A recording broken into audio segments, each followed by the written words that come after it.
India-Pak സംഘർഷം കൂടുതൽ വ്യാപിച്ചു വന്ന സാഹചര്യത്തിലായിരുന്നു ചൈന പാകിസ്ഥാനിലേക്ക് കൂടുതലും ചായ്വ് കാണിച്ചു തുടങ്ങിയിരുന്നത്. മാത്രമല്ല, പണ്ടും നനഞ്ഞിടം കുഴിച്ചാൽ തനിക്കാണ് പ്രയോജനമെന്ന് ചൈനയ്ക്ക് നന്നായി തന്നെ അറിയാം. ഒരു ചൈന-ഇന്ത്യ സംഘർഷം ഉടലെടുക്കാതിരിക്കണമെങ്കിൽ പാകിസ്ഥാൻ അതിർത്തിയിൽ ഇന്ത്യയുമായി ഉടക്കി തന്നെ നിലനിൽക്കുകയും വേണം. മാത്രമല്ല, അത് ചൈനയുടെ ഒരു ആവശ്യം കൂടിയാണ്. ഈ സാഹചര്യത്തിനിടയിൽ പാകിസ്ഥാനും അഫ്ഗാനിസ്ഥാനും തമ്മിലുള്ള നയതന്ത്ര ബന്ധം മെച്ചപ്പെടുത്തുവാൻ തീരുമാനിച്ചതായി പ്രഖ്യാപിച്ചുകൊണ്ട് രംഗത്തെത്തിയിരിക്കുകയാണ് ചൈന ഇപ്പോൾ. ചൈന, പാകിസ്ഥാൻ, അഫ്ഗാനിസ്ഥാൻ രാജ്യങ്ങളെ നേതാക്കൾ തമ്മിൽ ഒരു അനൗപചാരിക കൂടിക്കാഴ്ച നടത്തിയതിനു ശേഷമായിരുന്നു ചൈന ഈ പ്രഖ്യാപനം നടത്തിയത്. ചൈനീസ് വിദേശകാര്യമന്ത്രി വാങ് യി, പാകിസ്ഥാൻ വിദേശകാര്യമന്ത്രി ഇഷാഖ് ദാർ, അഫ്ഗാനിസ്ഥാൻ വിദേശകാര്യമന്ത്രി ആമിർ ഖാൻ മുത്താഖി എന്നിവരുമായിട്ടാണ് പ്രധാനമായിട്ടും ചർച്ച നടത്തിയത്. മാത്രമല്ല, ചൈന പാകിസ്ഥാൻ സാമ്പത്തിക ഇടനാഴി അഫ്ഗാനിസ്ഥാനിലേക്ക് നീട്ടാനാണ് ചർച്ചയിൽ മൂന്ന് നേതാക്കളും പ്രധാനമായിട്ടും കൈക്കൊണ്ടിട്ടുള്ള തീരുമാനവും. പക്ഷേ ഈ ഇടനാഴി ഇന്ത്യയുടെ പരമാധികാരത്തെയും അതുപോലെ പ്രാദേശിക സമഗ്രതയും ലംഘിക്കുന്നതിനാൽ തന്നെ ഇന്ത്യ ഇതിനെ ശക്തമായി എതിർത്ത് രംഗത്തും വരികയുണ്ടായി. അതുമാത്രമല്ല, ചർച്ചയിൽ പാകിസ്ഥാനും അഫ്ഗാനിസ്ഥാനും തങ്ങളുടെ നയതന്ത്ര ബന്ധം മെച്ചപ്പെടുത്താനുള്ള സന്നദ്ധത വ്യക്തമായി പ്രകടിപ്പിച്ചതായി ചൈന വെളിപ്പെടുത്തുകയും ചെയ്തു. ഇരു രാജ്യങ്ങളും പരസ്പരം അംബാസഡർമാരെ അയക്കാൻ സമ്മതിച്ചുവെന്ന് ചൈനീസ് വിദേശകാര്യമന്ത്രി വാങ്ങിനെ ഉദ്ധരിച്ചുകൊണ്ട് റിപ്പോർട്ടുകളും പുറത്തു വന്നിരുന്നു. കൂടാതെ അഫ്ഗാനിസ്ഥാൻ പാകിസ്ഥാൻ ബന്ധം മെച്ചപ്പെടുത്തുന്നതിനായി തുടർന്നും സഹായം നൽകാൻ തയ്യാറാണെന്ന് ചൈനീസ് വിദേശകാര്യമന്ത്രി അറിയിക്കുകയും ചെയ്തു. ഓപ്പറേഷൻ സിന്ദൂറിന്റെ ഭാഗമായി പാകിസ്ഥാനിലെയും പാക് അധീന കാശ്മീരിലെയും 9 ഭീകര കേന്ദ്രങ്ങൾ ഇന്ത്യ ആക്രമിക്കുകയായിരുന്നു. അതിനുശേഷം ആദ്യമായിട്ടാണ് പാകിസ്ഥാൻ ഒരു ഉന്നതതല ആശയവിനിമയം നടത്തുന്നത്.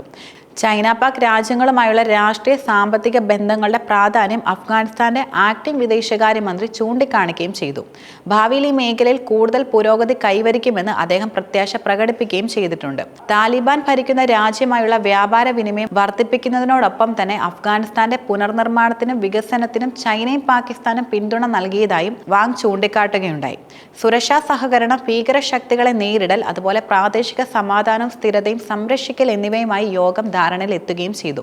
പ്രാദേശിക സുരക്ഷയും സാമ്പത്തിക ബന്ധം വർദ്ധിപ്പിക്കുന്നതിനായി മൂന്ന് രാജ്യങ്ങളും ത്രികക്ഷി സഹകരണം നൽകുമെന്ന് ആവർത്തിച്ചതായി പാകിസ്ഥാൻ വിദേശകാര്യ ഓഫീസ് നിലവിൽ അറിയിക്കുകയും ചെയ്തിട്ടുണ്ട്.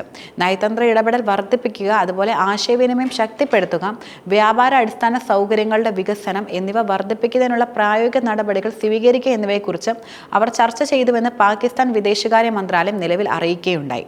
ബെൽറ്റ് ആൻഡ് റോഡ് ഇനീഷ്യേറ്റീവ് സഹകരണം കൂടുതൽ ആഴത്തിലാക്കാനും അതുപോലെ ചൈന പാകിസ്ഥാൻ സാമ്പത്തിക ഇടനാഴി അഫ്ഗാനിസ്ഥാനിലേക്ക് വ്യാപിക്കാനും മൂന്ന് രാജ്യങ്ങളും സമ്മതിച്ചുവെന്നും പാക് വിദേശകാര്യ മന്ത്രാലയം നിലവിൽ അറിയിച്ചിട്ടുണ്ട്. അതേസമയം താലിബാൻ അഫ്ഗാൻ ഏറ്റെടുത്തതിനു ശേഷം പാകിസ്ഥാനും അഫ്ഗാനിസ്ഥാനും തമ്മിലുള്ള ബന്ധം വളരെയധികം വഷളായിട്ടായിരുന്നു നിലനിന്നിരുന്നത്.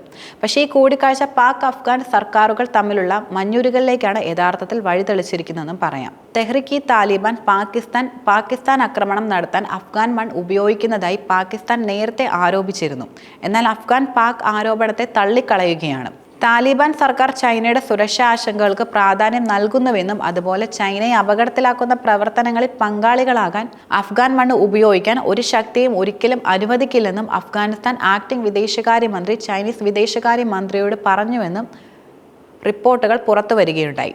ചൈനയുടെ സിൻജിയാങ് പ്രവേശിയെ പാകിസ്ഥാനിലെ ബലൂചിസ്ഥാൻ പ്രവേശിലെ ഗ്വാദർ തുറമുഖവുമായി റോഡുകൾ, റെയിൽവേ, ഊർജ്ജ പദ്ധതികൾ എന്നിവയിലൂടെ ബന്ധിപ്പിക്കാൻ ലക്ഷ്യമിടുന്ന ഒരു വൻ പദ്ധതിയാണ് യഥാർത്ഥത്തിൽ ചൈന പാകിസ്ഥാൻ സാമ്പത്തിക ഇടനാഴി എന്നത്. 2015 ആരംഭിച്ച $46 ബില്യൺ ഈ അടിസ്ഥാന സൗകര്യ പദ്ധതി എന്നത് ഇപ്പോൾ നിക്ഷേപമായി $62 ബില്യൺ വർദ്ധിക്കുകയും ചെയ്തിട്ടുണ്ട്. 3000 കിലോമീറ്റർ ദൈർഘ്യമുള്ള കണക്ടിവിറ്റി പദ്ധതിയായ ചൈന പാകിസ്ഥാൻ സാമ്പത്തിക ഇടനാഴി ഏറെ കൊട്ടിയാഘോഷിക്കപ്പെട്ട ഒന്നുകൂടിയായിരുന്നു. പാകിസ്ഥാന്റെ ദുർബലമായ സമ്പദ് വ്യവസ്ഥ യഥാർത്ഥത്തിൽ ത്വരിതപ്പെടുത്തുന്നതിനും ചൈനയ്ക്ക് അറബിക്കടലിലേക്ക് നേരിട്ട് പ്രവേശനം നൽകുന്നതിനുമുള്ള ഒരു മാർഗമായിട്ടാണ് ഇത് കൂടുതലും പ്രചരിക്കപ്പെട്ടിരുന്നത്. ചൈനയുടെ ബെൽറ്റ് ആൻഡ് റോഡ് ഇനീഷ്യേറ്റീവ് പ്രകാരമുള്ള ഒരു പ്രധാന പദ്ധതിയായ ഈ ഇടനാഴി പാക് അധിനിവേശ കാശ്മീരിലൂടെ കടന്നു പോകുന്നതുകൊണ്ടാണ് ഇന്ത്യ അതിനെ ശക്തമായിട്ട് കൂടുതലും എതിർത്തുകൊണ്ടിരിക്കുന്നതും. ഇന്ത്യ പാക് അധിനിവേശ കാശ്മീർ തങ്ങളുടെ പ്രദേശത്തിന്റെ ഭാഗമായി കണക്കാക്കുന്നതിനാൽ തന്നെ പദ്ധതി അതിന്റെ പരമാധികാരത്തെയും അതുപോലെ പ്രാദേശിക സമഗ്രതയും ലംഘിക്കുന്നുവെന്ന് രാജ്യം ശക്തമായി വാദിക്കുകയും ചെയ്യുന്നുണ്ട്. മണി കൺട്രോൾ റിപ്പോർട്ടുകൾ നോക്കുകയാണെങ്കിൽ ഇന്ത്യയുടെ അയൽരാജ്യങ്ങളുമായുള്ള അടിസ്ഥാന സൗകര്യ വികസനത്തിലൂടെയും സൈനിക സഹകരണത്തിലൂടെയും ദക്ഷിണേഷ്യയിൽ ചൈനയുടെ സ്വാധീനം വർദ്ധിക്കുന്നതിനെ ഇന്ത്യ ശക്തമായി തന്നെയാണ് എതിർക്കുന്നത്.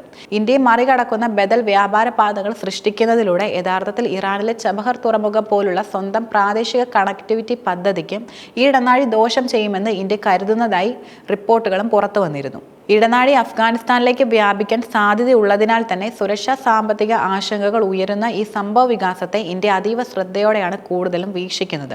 അതിനെ എതിർക്കാനുള്ള പദ്ധതികൾ ഇന്ത്യ ആരംഭിക്കുകയാണെങ്കിൽ അത് ചൈന, പാകിസ്ഥാൻ, അഫ്ഗാനിസ്ഥാൻ തുടങ്ങിയ രാജ്യങ്ങൾക്ക് വലിയ വെല്ലുവിളിയായിരിക്കും സൃഷ്ടിക്കുക എന്നതിൽ ഒരു സംശയവുമില്ല. മാത്രമല്ല, ഇന്ത്യ വിരുദ്ധ പ്രവർത്തനങ്ങൾ നടത്താൻ പാകിസ്ഥാൻ അഫ്ഗാൻ പ്രദേശം ഉപയോഗിക്കുന്നത് യഥാർത്ഥത്തിൽ പാകിസ്ഥാന് വരുത്തിവെക്കുന്ന ഇരട്ടിപ്പണിയായിരിക്കും എന്നതിലും സംശയം വേണ്ട. ഒരു കാലത്ത് ജെയ്ഷെ മുഹമ്മദ്, ലഷ്കർ-ഇ തോയ്ബ ഭീകരരെ അഫ്ഗാനിസ്ഥാൻ താവളമാക്കുകയും ചെയ്തിരുന്നു. ഓപ്പറേഷൻ സിന്ദൂറിൽ ചൈന പാകിസ്ഥാനെ പിന്തുണച്ചതിനെ തുടർന്നുകൊണ്ട് ഈ ത്രികക്ഷി ബന്ധത്തിന് ഇന്ത്യയിലേക്ക് ഭീകരരെ റിക്രൂട്ട് ചെയ്യാനും പരിശീലനം നൽകാനും കഴിയുമെന്ന് മണി കൺട്രോൾ റിപ്പോർട്ടും പുറത്തുവരികയുണ്ടായി. അങ്ങനെ ഒരു നീക്കം കൂടി ഉണ്ടെങ്കിൽ പാകിസ്ഥാന് ഇന്ത്യ കൊടുക്കുന്ന അതേ പണി തന്നെയായിരിക്കും ഈ രാജ്യങ്ങളും നേരിടേണ്ടി വരിക എന്നതിലും സംശയമില്ല. അതിൻ്റെ ഭവിഷ്യത്തുകൾ എന്തായാലും അത് വളരെ വലുതായിരിക്കും.